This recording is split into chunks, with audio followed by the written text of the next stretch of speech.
नमस्कार साथियों, मैं आपका दोस्त अनुज कुमार और आप देख रहे हैं अपना खुद का YouTube channel ABN news Bharat. Pension भोगियों को मिलेगा शानदार तोहफा। कुछ ऐसी अहम खबरें जो देश के अंदर वाकई ही उठी हुई है। एक खबर होगी पुरानी पेंशन योजना को लेकर, दूसरी होगी पेंशन भोगियों की पेंशन में वृद्धि को लेकर, तीसरी होगी 8वीं वेतन आयोग और चौथी होगी पुरानी पेंशन योजना। ये सभी टॉपिक मेन है देश के अंदर, जो लगातार इन चीज़ों को लेकर कर्मचारी जागरूक हैं और लगातार अपनी डिमांड उठाते हैं कि पुरानी पेंशन योजना जैसा एक किस्सा हमें, जैसे कि यूपीएस में नहीं मिला तो हमें यूपीएस के बदले या एनपीएस के बदले केवल ओपीएस चाहिए। सभी बातें अहम होंगी। अगर आप चैनल पर पहली बार आए हैं तो वीडियो को आप अंत तक देखें और चैनल को सब्सक्राइब जरूर करें। अगर आपको वीडियो का कंटेंट अच्छा लगे तो वीडियो को शेयर कर सकते हैं। पेंशन भोगियों को मिलेगा शानदार तोहफा। 61 साल के बाद हर साल 1% बढ़ेगी पेंशन। एक नया अपडेट जारी हुआ है जो कि पेंशन धारकों को कहीं ना कहीं सुविधा देने वाला है। पेंशन भोगियों के द्वारा काफी लंबे समय से मांग की जा रही है कि अब पूर्ण कर दिया गया है।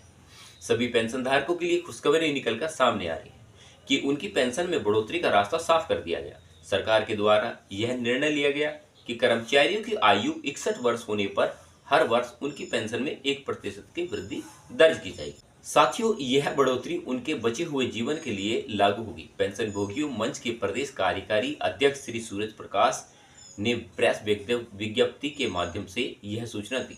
तो चलिए जानते हैं कि पेंशन भोगियों को पेंशन बढ़ोतरी का फायदा कैसे मिलेगा। आप सभी की जानकारी के लिए बता दें कि इस बैठक में पेंशन भोगी संगठनों के साथ राजस्थान सरकार ने वित्त सचिव, चिकित्सा और स्वास्थ्य सेवा के निदेशक, पेंशन विभाग के निदेशक भी मौजूद थे। इस बैठक में पेंशन भोगियों के लिए खुशखबरी दी गई है। पेंशन भोगियों ने राजस्थान सरकार के इस फैसले का सराहना भी की और भविष्य में सरकार का समर्थन करने का भी संकल्प लिया।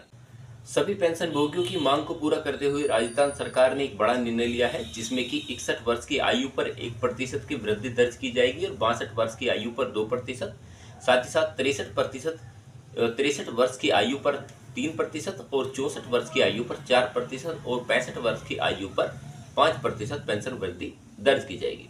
इसी प्रकार से पेंशन भोगियों को 80 वर्ष की आयु तक कुल 20% पेंशन की वृद्धि प्राप्त होगी। आप सभी को यह जानकर अति हर्ष होगा कि बैठक के अंतर्गत काफी महत्वपूर्ण मुद्दों पर चर्चा हुई, जैसे कि पेंशन कम्यूटेशन की अवधि को 15 वर्ष से घटाकर 12 वर्ष तक किया गया। केवल यही नहीं, बल्कि आपको यह भी बता दें कि पेंशन भोगी निदेशक के इस बदलाव पर सहमति भी बनाई गई, जिसकी वजह से सभी पेंशन भोगियों को काफी लाभ प्राप्त होगा। इसके साथ साथ विटामिन और कैल्शियम की दवाएं मुफ्त में उपलब्ध कराने पर सोच विचार किया जा रहा है। इसके साथ ही संबंधित विभागों ने सैद्धांतिक रूप से स्वीकार कर लिया कि आप सभी को जानकारी दें कि कदम कदम पर वजह से पेंशन भोगियों को अतिरिक्त लाभ प्राप्त होगा। साथियों, आप सभी को जानकर हर्ष होगा कि राजस्थान सरकार के साथ साथ प्रदेश की हिमाचल प्रदेश सरकार ने भी उनके पेंशन भोगियों के लिए कहीं न कहीं लाभ देने का विशेष प्रबंध किया है। उसमें लाभ प्रदान करने के लिए जब तक पेंशन भोगियों को 65 वर्ष की आयु तक पहुंचते हैं तो उनकी मूल पेंशन में 5% की वृद्धि दर्ज की जाती है। उसके बाद जब उनकी आयु 70 वर्ष की हो जाती है तो उनकी बढ़ोतरी 10% पहुंच जाती है और जब उनकी आयु 75 वर्ष होती है तो 15% की वृद्धि पहुंच जाती है। इसके साथ यह भी जानना होगा कि राजस्थान सरकार के द्वारा भी इसे लागू किया गया, जिसके कारण अब बाकी राज्यों के पेंशन भोगियों को ये नियम लागू होने की उम्मीद की जा रही है। कुछ विशेषज्ञों का मानना है कि पेंशनरों के इस बदलाव के कारण पेंशन पर या केंद्र सरकार पर दबाव बढ़ने वाला है। राजस्थान सरकार के द्वारा इस नियम को लागू करने के कारण अब केंद्र सरकार पर भी इस चीज़ का दबाव कहीं न कहीं पड़ेगा कि वह इस नियम को अपनाएगी, लेकिन इस बात की आशंका है कि केंद्र सरकार पर भी भविष्य में इस नियम को लागू कर सकती है। आपको बता दें कि संसदीय समिति के द्वारा पहले ही 65 साल की उम्र में पेंशन में वृद्धि की सिफारिशें की गई। इसके बाद केंद्र सरकार के द्वारा सभी विभागों से पेंशन भोगियों की जानकारी एकत्रित की गई, लेकिन फिर उसे बाद में यह मामला काफ़ी ठंडा पड़ गया। साथियों, बात करते हैं राजस्थान सरकार के द्वारा कम्यूटेशन की अवधि घटाने पर सहमति व्यक्त की गई। हालांकि अभी तक आधिकारिक तौर पर इसका आदेश जारी नहीं किया गया, लेकिन आपको बता दें कि यह आदेश लागू होता है तो सरकार राज्य के पेंशन भोगियों को सरकार से काफ़ी उभार होगा। ऐसा करने से इस प्रकार के नियमों को लागू करने का दबाव पड़ेगा कि जिसकी वजह से केंद्र पेंशन भोगियों को किसी प्रकार का लाभ प्रदान किया जा सकता है। इसके साथ साथ आप सभी को यह भी बता दें कि पंजाब हाई कोर्ट के द्वारा यह फैसला लिया गया कि पेंशन भोगियों से कम्यूटेशन की वसूली 10 साल 8 महीने में पूरी हो जाती है। इसलिए ऐसा स्थिति में केंद्र सरकार या राज्य सरकार को 15 साल तक वसूली करने का कोई हक नहीं बनता। इसके साथ ही अतिरिक्त वसूली को भी रोक देना चाहिए। अगर राजस्थान सरकार के द्वारा इस अवधि को घटाकर 12 साल कर दिया जाता है तो इससे पेंशन भोगियों को काफी लाभ प्राप्त होगा। चलिए साथियों, चलते हैं अगली बड़ी खबर की तरफ। कर्मचारियों के लिए अहम खबर है 8वें वेतन आयोग से रिलेटेड। 1 करोड़ से ज्यादा सरकारी कर्मचारी और पेंशनर 8वें वेतन आयोग के आने का बेसब्री से इंतजार कर रहे हैं। 8वें वेतन आयोग सरकारी कर्मचारियों के वेतन में बढ़ोतरी से जुड़ी सिफारिशों को सरकार को भेजेगा और फिर सरकार 8वें वेतन आयोग लागू करेगी। केंद्र कर्मचारियों के लिए 8वें वेतन आयोग जनवरी 2026 से लागू होने की उम्मीद है। आपको बता दें कि इसे लेकर पहला बार सरकार हर साल में नए वेतन आयोग की सिफारिशें करती है और गौरतलब है कि देश में पहला वेतन आयोग वर्ष 1946 में बनाया गया। भारत सरकार की ओर से फिलहाल 8वें वेतन आयोग के गठन की कार्य से जुड़ी औपचारिक जानकारी साझा नहीं की गई। दिसंबर 2023 में सरकार ने कहा था कि फिलहाल 8वें वेतन आयोग के गठन की कोई योजना अभी मौजूदा समय में नहीं है।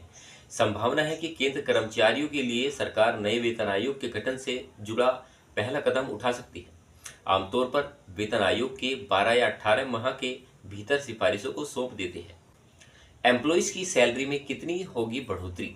उम्मीद है कि 8वें वेतन आयोग के तहत फिटमेंट फैक्टर में बढ़ोतरी के साथ ही उनकी सैलरी में भी बढ़ोतरी होगी। फिटमेंट फैक्टर का वह मुख्य फॉर्मूला है जो 8वें वेतन आयोग के तहत कर्मचारी सैलरी और पे मैट्रिक्स की गणना करने में मदद करता है। एक अनुमान के तौर पर मान सकते हैं कि 8वां वेतन आयोग में फिटमेंट फैक्टर कितना हो सकता है। फाइनेंशियल एक्सप्रेस की एक हालिया रिपोर्ट के मुताबिक फिटमेंट फैक्टर को 3.68 गुना सेट किया जा सकता है। अगर ऐसे होता है तो 8वें वेतन आयोग में फिटमेंट फैक्टर में बढ़ोतरी से बेसिक सैलरी में 8,000 रुपये की बढ़ोतरी संभव है। इसके बाद सरकारी कर्मचारियों की न्यूनतम बेसिक सैलरी 18,000 रुपये से बढ़ाकर 26,000 रुपये हो जाएगी। मूल वेतन और महंगाई भत्ते को मिलाकर कर्मचारियों की कुल आय में 25 से 35% के बीच की वृद्धि दर्ज की जा सकती है। जिस समय पर 7वें वेतन आयोग लागू किया गया उस समय पर 2.57 गुना फिटमेंट फैक्टर लाया गया, जिससे न्यूनतम बेसिक में तकरीबन 14.29% की वृद्धि दर्ज की गई। उसके बाद न्यूनतम वेतन 18,000 रुपये किया गया। साथ ही साथ इस नए 8वें वेतन आयोग के आने के बाद संशोधन वेतन और सेवानिवृत्ति लाभ जैसे कई अन्य लाभ भी मिलेंगे। सरकारी कर्मचारियों के अलावा सैन्य कर्मियों और पेंशन भोगियों को भी 8वें वेतन आयोग में लाभ होने की उम्मीद है। 8वें वेतन आयोग में मूल वेतन भत्ते पेंशन और अन्य मैट्रिक्स लाभों में वृद्धि देखने को मिलेगी। सबसे पहले कर्मचारियों के वेतन में वृद्धि होगी, चूंकि 8वें वेतन आयोग ही कर्मचारियों के लिए महंगाई भत्ते और पेंशन भोगियों के लिए महंगाई राहत समेत अन्य भत्तों पर फॉर्मूले तैयार करता है। चलिए साथियों, लेते हैं अगली बड़ी खबर जो कि है अटल पेंशन योजना से जुड़ी हुई। अगर आप भी भविष्य को लेकर चिंतित हैं तो सरकार द्वारा वर्ष 2015 से शुरू की गई अटल पेंशन योजना आपके लिए बहुत उपयोगी साबित हो सकती है। तो आइए जानते हैं कि अटल पेंशन योजना कैसे काम कर सकती है और कैसे आवेदन करें, इसके लिए पात्रता और मानदंड क्या होंगे। अटल पेंशन योजना का उद्देश्य 60 वर्ष की आयु के बाद लोगों को अपना जीवन यापन करने के लिए एक आय का एक स्थिर स्रोत प्रदान करता है। सरकार द्वारा चलाई गई एपीवाई पेंशन स्कीम में लोग 60 वर्ष की आयु के बाद हर महीने एक निश्चित पेंशन पा सकते हैं। इस अटल पेंशन योजना के तहत भारत के उन कामकाजी लोगों के लिए यह योजना फायदेमंद होगी जो बड़ा कारोबार नहीं करते या जिनकी सैलरी ज़्यादा नहीं है। हालांकि इस योजना का लाभ केवल वही लोग उठा सकते हैं जो आयकर के दायरे में नहीं आते। इस एपीवाई पेंशन स्कीम में जितनी कम उम्र में आवेदन किया जाएगा, प्रीमियम की राशि उतनी ही कम होगी। अगर आप भी इस अटल पेंशन योजना में निवेश करने की अच्छा रिटर्न पाना चाहते हैं तो आपके इसके लिए पात्र होना जरूरी है। इस योजना में निवेश करने के लिए आपकी उम्र 18 से 40 वर्ष के बीच होनी चाहिए। अगर आपकी उम्र इसके बीच है तो आप अटल पेंशन योजना में निवेश कर सकते हैं। अगर आप इस योजना में निवेश करना चाहते हैं तो सबसे पहले आपको अपने नज़दीकी बैंक में जाना होगा। यहाँ आपको फॉर्म में आधार नंबर, बैंक अकाउंट की जानकारी आदि देनी होगी, जिसके बाद आप पात्र होंगे और अटल पेंशन योजना का खाता खुल जाता है तो आप निवेश कर सकते हैं। इस अटल पेंशन योजना में अगर आप रोजाना 7 रुपये यानी कि महीने के 210 रुपये निवेश करते हैं, यह निवेश आपको 60 साल की उम्र तक करना होगा और 60 वर्ष की आयु के बाद आपको निवेश नहीं करना होगा। इसके बाद आप हर महीने 5,000 रुपये तक की पेंशन पा सकते हैं। हालांकि अटल पेंशन योजना में निवेश के हिसाब से रिटर्न कम या ज़्यादा हो सकता है। इसका लाभ पति या पत्नी दोनों ले सकते हैं। वर्ष 2023 और 24 के दौरान अटल पेंशन योजना में रिकॉर्ड 1.5 करोड़ नए खाते खोले गए। अब सरकार की इस सामाजिक सुरक्षा योजना के तहत कुल नामांकन लगभग 6.5 करोड़ हो गए हैं। अटल पेंशन योजना में पेंशन फंड नियामक और विकास प्राधिकरण द्वारा एकत्रित किए गए आंकड़ों से यह जानकारी प्राप्त हुई है। बात करते हैं अटल पेंशन योजना में नामांकन कैसे हो रहे हैं। अटल पेंशन योजना के आंकड़ों से पता चलता है कि कुल नामांकन लगभग 70.44% सरकारी बैंकों द्वारा किए गए। क्षेत्रीय ग्रामीण बैंकों में हिस्सेदारी 19.80% रही और निजी क्षेत्र के बैंकों की हिस्सेदारी 6.18% है। अटल पेंशन योजना में सरकार बैंकों द्वारा 2.39% किया गया, जबकि 0.37% लाभार्थी भुगतान बैंकों द्वारा किया गया और 0.62% लघु वित्तीय बैंकों द्वारा नामित किए गए हैं। चलिए साथियों, इसमें जिक्र करते हैं थोड़ा सा पुरानी पेंशन योजना के लिए। जानकारी के लिए बता दें कि पुरानी पेंशन बहाली को लेकर आज की एक बड़ी खबर सामने आ चुकी है। कर्मचारियों का कहना है कि 60 साल के बाद यूनिफाइड पेंशन स्कीम में पेंशन देने की बात कही गई है, लेकिन वेतन 10 साल की सेवा पर कर्मचारियों को सिर्फ 10,000 ही मात्र पेंशन बन पाएगी। इसमें महंगाई भत्ता बढ़ोतरी नहीं होगी, इसमें वेतन आयोग लगेगा, जबकि पुरानी पेंशन स्कीम में इसमें ऐसा नहीं होता था। उसमें महंगाई भत्ता भी बढ़ता था और इसके अतिरिक्त वेतन आयोग भी लागू किया जाता था।